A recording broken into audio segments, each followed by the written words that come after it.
Students, welcome to the study tales. चलिए आपका अगला चैप्टर करते हैं, lesson plan for UP DElEd second semester 2020 exams. चलिए पढ़ते हैं लेसन प्लान में क्या क्या होता है, कैसे लेसन प्लान बनाते हैं, क्या इसकी ज़रूरत है, इम्पोर्टेंस क्या है, ये सब कुछ पढ़ते हैं हम। लेसन प्लान आपकी जो ट्रेनिंग चलती है हर बार बनता है, सब जानते हैं, लेकिन समझ नहीं पाता कोई कि क्या चल रहा है ये। तो चलिए समझते हैं क्या है लेसन प्लान और स्पेशली इंग्लिश में कैसे इसे बना सकते हैं। चलिए लेसन प्लान होता क्या है, इसका एक छोटा सा डेफिनेशन है, ठीक है। अपनी तरफ से बना के लिखिए, मैं हिंदी में समझा रहा हूँ, बना के आपको खुद लिखना है, ठीक है। रटना कुछ भी नहीं है, ठीक है। रिमेंबर दिस थिंग, आपको बीटीसी के लिए रटना कुछ नहीं है, चीज़ों को समझिए, लैंग्वेज को बना के लिखिए, ठीक। चलिए, a lesson plan is actually a plan of action, ठीक है। इसे प्लान ऑफ एक्शन बोला जाता है। मतलब हमें जो करना है, हम क्या करने वाले हैं, मतलब क्या पढ़ाने वाले हैं बच्चों को, किस तरीके से पढ़ाने वाले हैं। So this is a plan of action. It therefore includes the working philosophy of the teacher. इसमें टीचर का जो वर्किंग फिलॉसफी है, मतलब काम करने का जो तरीका है, क्या उसकी सोच है कि वो कैसे बच्चों को पढ़ाएगा, वो आता है। हिज नॉलेज ऑफ फिलॉसफी, मतलब वो उसकी जो नॉलेज है, जो उसके पास ज्ञान है उस सब्जेक्ट का। सपोज मैं आपको मैथ्स पढ़ा रहा हूँ, तो मैथ्स की फिलॉसफी मतलब किस किस तरह से कुछ चीज़ें मैं आपको ट्रिक से बता सकता हूँ कि बच्चों ये बहुत लेंदी होगा, बहुत करने में दिक्कत होगी, चलो इसे इस तरह से करते हैं। ऐसे ही इंग्लिश में कोई एक चीज़ समझ नहीं आ रही है, रूल समझ नहीं आ रहा कोई भी ग्रामर का, है ना, तो उसको मैं एग्जाम्पल के साथ आपको समझा देता हूँ। तो वही अप्रोच होता है, ठीक। His information and understanding of the knowledge of material to be taught and his ability to utilize effective methods, मतलब टीचर क्या क्या यूज करने वाला है मटेरियल, नॉलेज मटेरियल, जैसे चार्ट, बुक्स, है ना। छोटे बच्चों को समझाने के लिए कुछ भी हम एक वो खेल बना देते हैं, डिफरेंट मेथड्स, अलग अलग चीज़ें जिससे बच्चों को समझ आ सके, इंटरेस्ट लेके बच्चे पढ़ सकें, ठीक। तो यही सब कुछ लेसन प्लान के अंडर आता है, किस किस तरीके से टीचर पढ़ा सकते हैं। देखिए, दस lesson plan is a blueprint of the activities to be conducted in the classroom. It is the teacher's visualisation of the classroom experience. मतलब तो लेसन प्लान और कुछ नहीं, एक ब्लूप्रिंट है। ब्लूप्रिंट मतलब जैसे कोई भी चीज़ हम फाइनल करते हैं, है ना, घर बनाते हैं तो घर का पहले नक्शा बनाया जाता है, तो नक्शा वो ब्लूप्रिंट होता है, ठीक है। उसको अप्लाई करने से पहले, पढ़ाने से पहले जो पक्की तैयारी करके इंसान बैठा होता है कि इस तरह से पढ़ाऊंगा, तो वो एक लेसन प्लान, एक ब्लूप्रिंट होता है, उसको आगे डिलीवर करने के लिए, बच्चों को पढ़ाने के लिए। समझ गए होंगे बच्चे। चलिए आगे देखते हैं। Importance of effective lesson plan. जो लेसन प्लान होता है उसकी क्या क्या विशेषताएं हैं, क्या महत्वपूर्ण कैसे है वो बच्चों के लिए, टीचर के लिए, एक टीचिंग अप्रोच के लिए, समझते हैं। पॉइंट वाइज मैंने इसे मेंशन किया है, चलिए समझिए। It make sure that the teaching content is planned and organised. सीधी सी बात है कि जब हम कुछ पढ़ाने जा रहे हैं तो टीचिंग कंटेंट जो है, टीचिंग कंटेंट से मतलब ये जो आप अपनी स्क्रीन पे देख रहे हैं, ये टीचिंग कंटेंट ही तो है। मतलब सामग्री, क्या पढ़ा रहा हूँ मैं आपको, ये जैसे मैं पीपीटी से पढ़ा रहा हूँ, कभी आपको मैं पेन पेपर से पढ़ाता हूँ, आगे आपको मैं बोर्ड पे पढ़ाऊंगा, ठीक है। तो टीचिंग कंटेंट किस चीज़ से पढ़ा रहा हूँ, बुक्स, है ना, चार्ट, ये सब कुछ, तो ये सब पहले से प्लान होने चाहिए कि टीचर पढ़ाएगा किस चीज़ से। दूसरा point, it keeps the teacher free from the faults of thoughtless and confusion during the class. सीधी सी बात है, जब मुझे पता है कि मैं बच्चों को क्या पढ़ाऊंगा, कोई भी टीचर, बच्चों को पता होता है टीचर को कि मैं बच्चों को ये पढ़ाऊंगा, तो टीचर को कंफ्यूजन नहीं होता क्लास में कि ये चीज़ क्या आ गई यहाँ पे। उसे पता होता है कि मैंने ये चीज़ बना रखी है, मैंने ये पढ़ रखी है, तो मैं इसे आराम से बच्चों को समझा सकता हूँ, ठीक। तो टीचर थॉटलेस नहीं होता। मतलब हो जाता ना कि कभी कभी पढ़ाते पढ़ाते टीचर सोच में पड़ जाता है, यार अब क्या कर रहा हूँ मैं, है ना, ये कैसे होगा, और कन्फ्यूज़न हो जाता है क्लास में कि ये पढ़ाया है या नहीं पढ़ाया है। तो जब एक लेसन प्लान तैयार होगा, एक पूरा एक प्रोग्राम तैयार होगा, तो टीचर को कन्फ्यूज़न नहीं होगा। तो ये इंपॉर्टेंस है इफेक्टिव लेसन प्लान के लिए। आगे देखते हैं। It saves the time and energy of the teacher. सीधी सी बात है, जब सब कुछ तैयार है, बस मुझे समझाना है, तो मेरा टाइम बचेगा, मेरी एनर्जी बचेगी, है ना, समय बचेगा मेरा। आगे देखते हैं। It makes the lesson interesting and effective. सीधी बात है, जब लेसन प्लान तैयार होगा, सब कुछ पता है, तो टीचर बहुत रुचि लेके पढ़ाएगा और बच्चे बहुत इंटरेस्ट लेके पढ़ेंगे, है ना, बहुत मजे से बच्चे पढ़ेंगे उस चीज को। आगे देखते हैं, students take interest in the classroom. सीधी सी बात है, बच्चों को भी मजा आएगा पढ़ने में, इंटरेस्ट लेंगे बच्चे, रुचि लेंगे, है ना। चलिए आगे देखते हैं, features of a good lesson plan. अच्छा, अब लेसन प्लान के फीचर क्या क्या होने चाहिए, लेसन प्लान किस तरीके का बना होना चाहिए, एक अच्छा लेसन प्लान, है ना। चलिए समझते हैं। A good lesson plan must follow a standard format. यहाँ पे स्टैंडर्ड फॉर्मेट से मतलब है बेटा कि एक कोई सलीके से कोई चीज़ होनी चाहिए। एक लेसन प्लान है वो एक सलीके से बना रहना चाहिए। मतलब पहले उस लेसन प्लान का नाम होना चाहिए, उस लेसन प्लान में क्या क्या है वो आना चाहिए।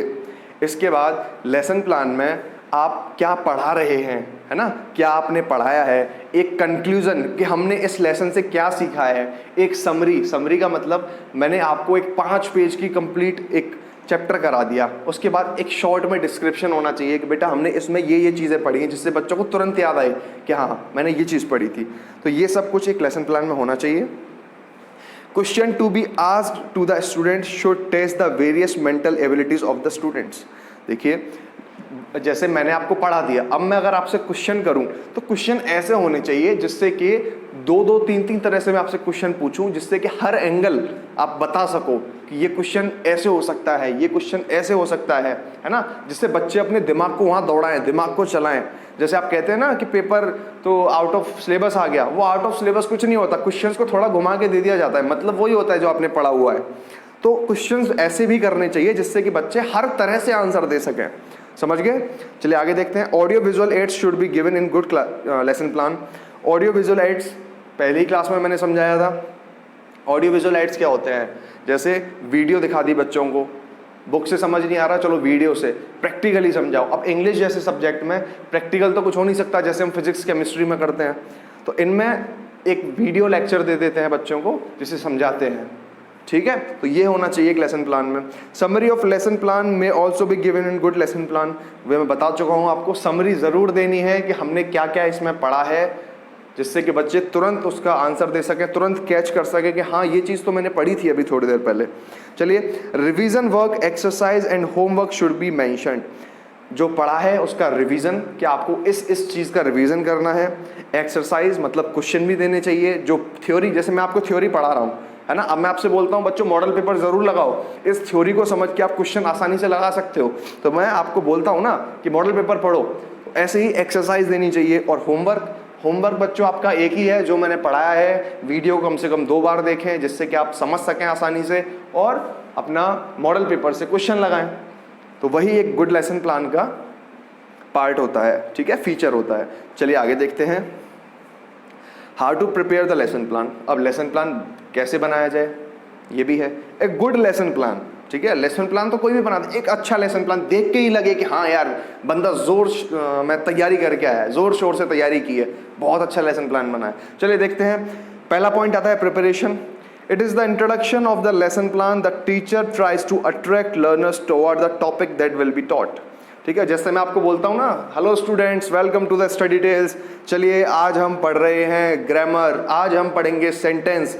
तो ऐसे ही इसमें लिखा हुआ है प्रिपरेशन, मतलब जो चीज़ पढ़ने वाले हैं वो प्रिपेयर रहनी चाहिए, वो दिखनी चाहिए कि आज हम क्या पढ़ा रहे हैं, जिससे कि बच्चे एक साथ मतलब इंटरेस्ट ले जाएं, खुश हो जाएं कि चलिए आज कुछ नया सीखने के लिए मिलेगा, कुछ आज नया पढ़ेंगे। तो वही इसमें है।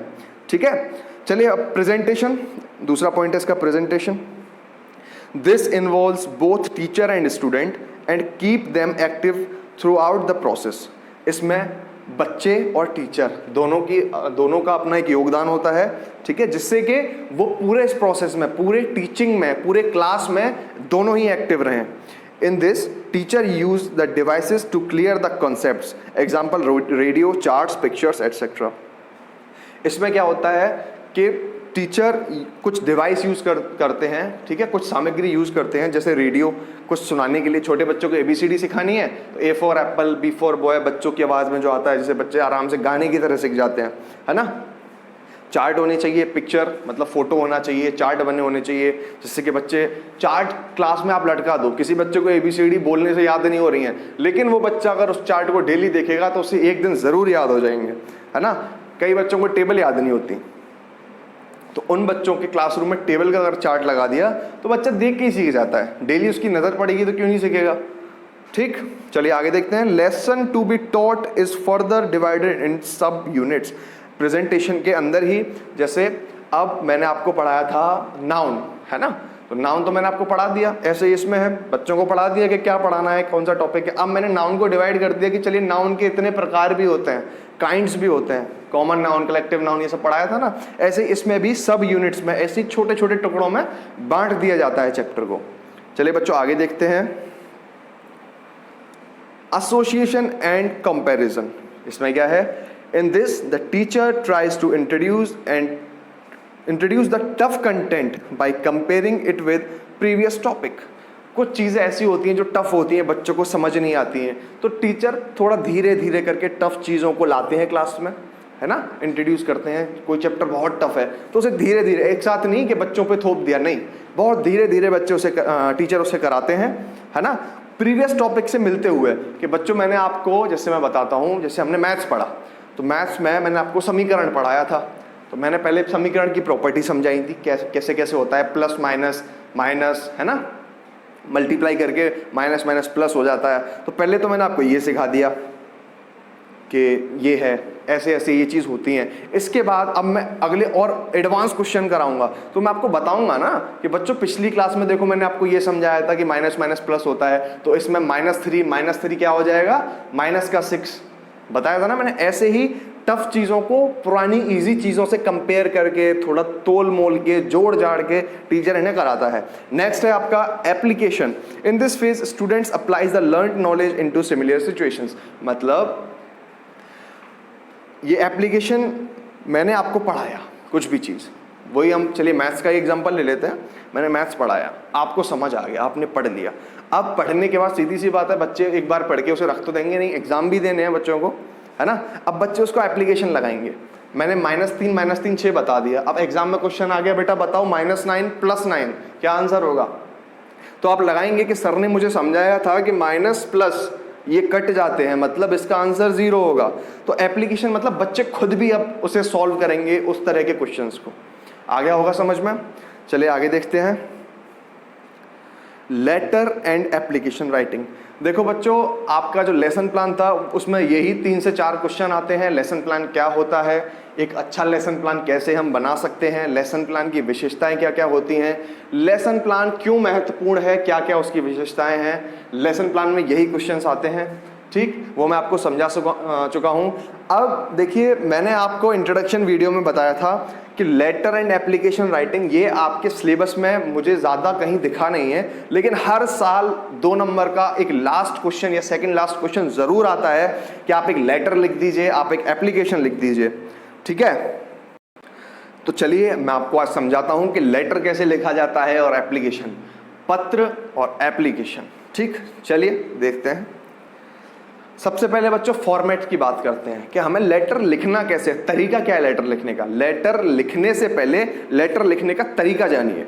सबसे पहले आपसे कोई भी लेटर लिखने के लिए बोल दे, वो मैंने एक लेटर लिखा हुआ है, उसको मैं बाद में समझाऊंगा, पहले आप इसे समझिए कि लेटर लिखना कैसे है, किस तरीके से लिखना है। तो बच्चों यहाँ पे सबसे पहले मैंने लिखा है आनंद भवन न्यू दिल्ली।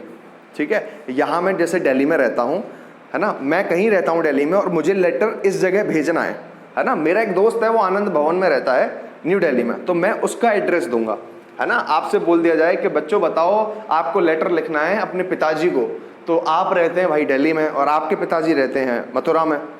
ठीक है, तो आपने लेटर लिखना है सपोज डैम्पियन नगर या न्यू बस स्टैंड, जो भी एड्रेस है वो आप लिख दीजिए। ज़रूरी नहीं है कोई रियल एड्रेस हो, कुछ भी एड्रेस आप लिख सकते हैं। अगर लेटर में एड्रेस दिया गया है तो आप उसी एड्रेस को लिखिए, नहीं दिया गया है तो आप कुछ भी एड्रेस लिख सकते हैं। तो मैंने यहाँ लिखा है आनंद भवन न्यू दिल्ली। ठीक है, जिस दिन को आप लेटर लिख रहे हैं, ठीक है, वो तारीख डालिए। तारीख आपको ऐसे नहीं डालनी है जैसे 2 अक्टूबर 2020, तो ऐसे नहीं लिखना है कि 2/10/2020, नहीं, एक लेटर राइटिंग का तरीका होता है, तो उसी तरीके को हमें फॉलो करना है। ठीक है, तो 2 अक्टूबर 2020, साथ में आपको सब्जेक्ट डालना है। सब्जेक्ट क्या डालना है मैं आगे दिखाऊंगा आपको। वैसे सब्जेक्ट में क्या होता है कि आप लेटर में लिख क्या रहे हैं, चाह क्या रहे हो आप लेटर में, है ना।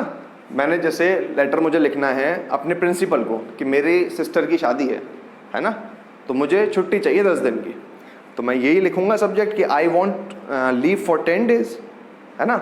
चाहते क्या हो लेटर में, चाहते क्या हो, करना क्या चाहते हो, वही इसमें लिखना है। सब्जेक्ट आपका मतलब क्या है ये है। बाकी है इसके बाद बॉडी ऑफ द लेटर। आपको बॉडी ऑफ द लेटर का मतलब लेटर इसमें आपको लिखना है, उन्हें समझाना है कि सर मेरी ये दिक्कत है, मैं ये चाहता हूँ करना, आप मेरे लिए ये कर दीजिए। ये सब लिखने के बाद नीचे लिखना है योर्स फेथफुली, है ना, आपका आज्ञाकारी बोल दो, है ना, ऐसा करके योर्स फेथफुली, अपना नाम XYZ, है ना।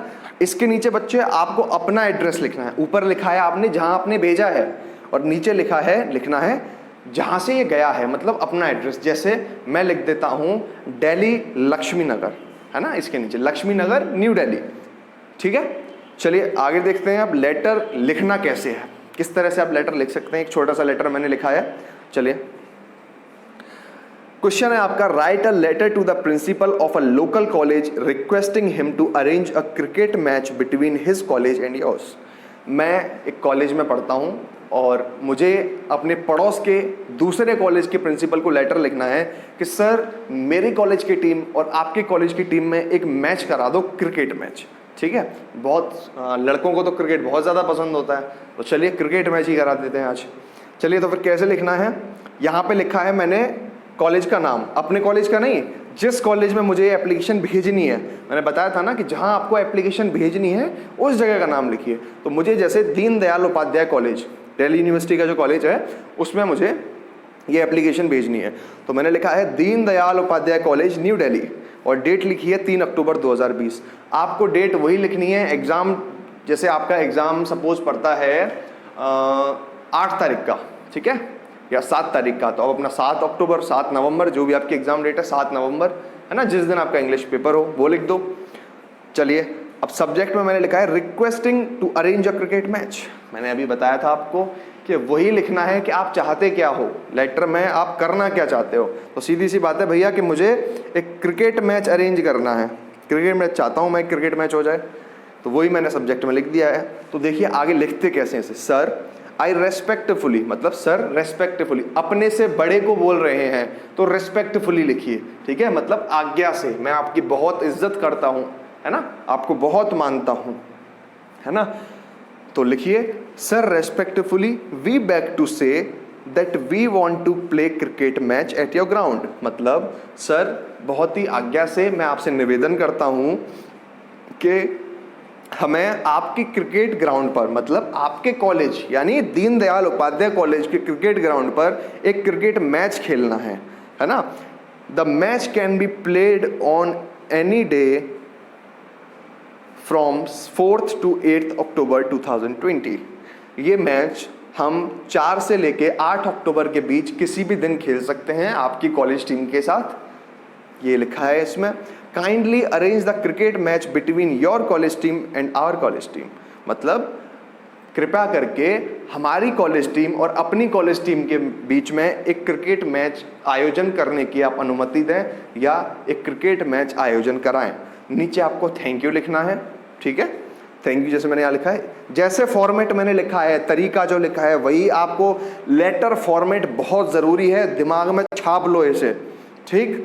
तो थैंक यू लिखना है। उसके बाद राइट साइड में लिखना है योर्स फेथफुली, मतलब आपका आज्ञाकारी, है ना, या आपकी हर बात मानने वाला, या फिर योर डियर स्टूडेंट, है ना, आपका प्रिय शिष्य।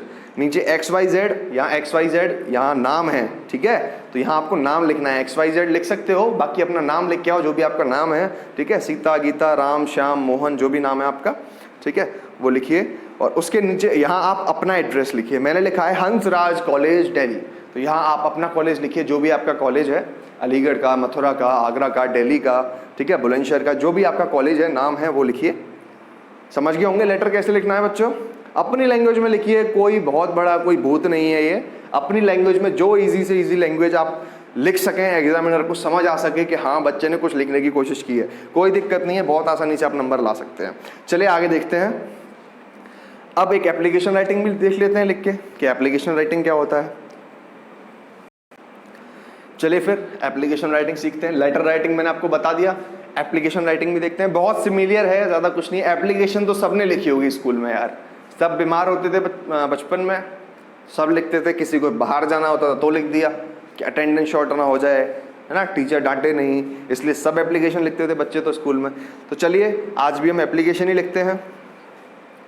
टू द प्रिंसिपल, है ना, एप्लीकेशन जिसके लिए लिखनी है, ठीक है। तो एप्लीकेशन लिखनी है, एप्लीकेशन में आपको बोल सकता है कि एप्लीकेशन आपको किस चीज़ के लिए लिखनी है। इसमें एप्लीकेशन लिखाई जा रही है कि आपकी बहन की शादी है और आपको छुट्टी चाहिए, ठीक है। तो write an application to the principal, तो प्रिंसिपल के लिए लिखनी है एप्लीकेशन। तो चलिए लिख देते हैं टू द प्रिंसिपल, ठीक, for 2 days online school and college. चलिए यहाँ पे फिर हमें सब्जेक्ट लिखना है कि आप चाहते क्या हैं एप्लीकेशन में, किस लिए आप एप्लीकेशन लिख रहे हैं। तो सब्जेक्ट आपको लिखना है रिक्वेस्ट फॉर 3 days लीव, मतलब 3 दिन की छुट्टी चाहिए ना, तो वही लिखा है यहाँ पे। आप चाहते क्या हो, लेटर में भी वही और एप्लीकेशन में भी वही, क्या आप चाहते क्या हो, क्यों ये एप्लीकेशन लिखी जा रही है, तो वो सब्जेक्ट वजह है ना। तो चलिए, I want to state that my elder sister's marriage ceremony is going to be held on Saturday. मैं ये कहना चाहता हूँ या मैं ये कहना चाहती हूँ कि मेरी बहन की शादी, है ना, मेरी बड़ी बहन की शादी शनिवार के दिन सैटरडे को होने वाली है, 10 अक्टूबर 2020, है ना, 10 अक्टूबर 2020 को मेरी बहन की शादी है। So I will not be able to come to college from 9th October to 11th October. मतलब सर मैं 9 अक्टूबर से लेके 11 अक्टूबर तक स्कूल नहीं आ पाऊंगी, कॉलेज नहीं आ पाऊंगी या नहीं आ पाऊंगा, ठीक है। Kindly grant me 3 days leave in advance, मतलब मुझे एडवांस में या मुझे अभी से आप 3 दिन की छुट्टी प्रदान करें, 3 दिन की छुट्टी मुझे दें, है ना। फ्रॉम 9 अक्टूबर, मतलब 9 अक्टूबर से मेरी वो छुट्टी शुरू हो जाए, तो ऐसा आप मुझे दें। मुझे छुट्टी कब तक चाहिए, 9 अक्टूबर से लेके 11 अक्टूबर तक छुट्टी चाहिए। तो सर 9 अक्टूबर से मेरी छुट्टी मुझे प्रदान करें। I will be highly obliged of your act of kindness, मैं आपका बहुत बहुत आभारी रहूँगा, मैं बहुत बहुत आपका आभार मानूंगा। इसका मतलब ये है, ठीक है। तो यहाँ पे आपको लिखना है योर सिंसियरली या your dear student, your obediently, है ना, योर फेथफुली, कुछ भी लिख सकते हैं, है ना। टीचर को अच्छा लगना चाहिए, प्रिंसिपल साहब को अच्छा लगना चाहिए, तभी छुट्टी देंगे। चलिए फिर नीचे आपको XYZ यानी अपना नाम लिखना है। XYZ लिख दीजिए, अपना नाम लिख दीजिए, जो भी आपको लिखना चाहे, ठीक है। और साथ में आपको अपनी क्लास लिखनी है, आप किस क्लास में हैं, है ना। तो आप तो बेटा BTC स्टूडेंट है तो BTC लिखिए, है ना, UPDLED 2nd सेमेस्टर बैच 2019, ठीक है।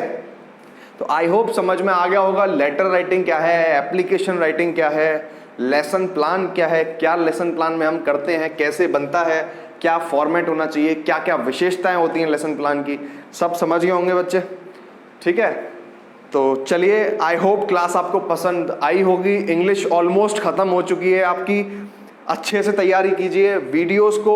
ये PPT में इसीलिए मैंने वीडियोस बनाई हैं और साथ में इन्हीं PPTs को मैं as it is Telegram group पे प्रोवाइड करा रहा हूं कि बच्चे आराम से रिवीजन कर सकें। तो एक बार समझ में ना आए तो 2 बार देखिए, 3 बार देखिए, ज़्यादा बड़े लेक्चर है नहीं, छोटे छोटे लेक्चर डाले हैं मैंने, एग्जाम ओरिएंटेड, मतलब एग्जाम के लिए सबसे ज़्यादा ज़रूरी जो है। तो चलिए आप इन्हें आराम से देखिए, समझिए। कोई दिक्कत होती है, कोई डाउट आता है, व्हाट्सएप कीजिए, कमेंट कीजिए, जहां भी आप मुझसे पूछ सकें, ठीक है, क्वेरी कीजिए।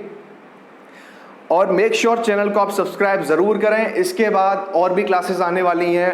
अब हम जीके की क्लासेस लॉन्च करने वाले हैं। बच्चे बहुत ज़्यादा कह रहे हैं कि सर जीके की क्लासेस कीजिए, हिस्ट्री समझ नहीं आ रही है, हिस्ट्री टफ है। मैं ये कहता हूँ कि हिस्ट्री से ज़्यादा आसान तो कुछ है ही नहीं, हिस्ट्री तो बहुत ज़्यादा इजी है। इतिहास से ज़्यादा अच्छा क्या है, कुछ भी नहीं। तो चलिए इतिहास ही समझते हैं हम, क्या है इतिहास। इतिहास पढ़ेंगे अगली क्लासेस में। मैथ्स की क्लास आपकी कुछ रह गई हैं, वो भी मैं जल्दी से अपलोड करता हूँ। मैथ्स भी कीजिए, इंग्लिश भी कीजिए, इतिहास भी कीजिए, और भी साइकोलॉजी के चैप्टर्स जो भी आपके बच्चे हैं सब कराए जाएंगे, ठीक है। तो चलिए बच्चों, चैनल को सब्सक्राइब जरूर कीजिए। मिलते हैं अगली वीडियो में एक नए लेक्चर के साथ। चलिए, thank you very much. If this session was helpful to you, like, comment, share and subscribe. Press the bell icon and you can follow me on the links given below.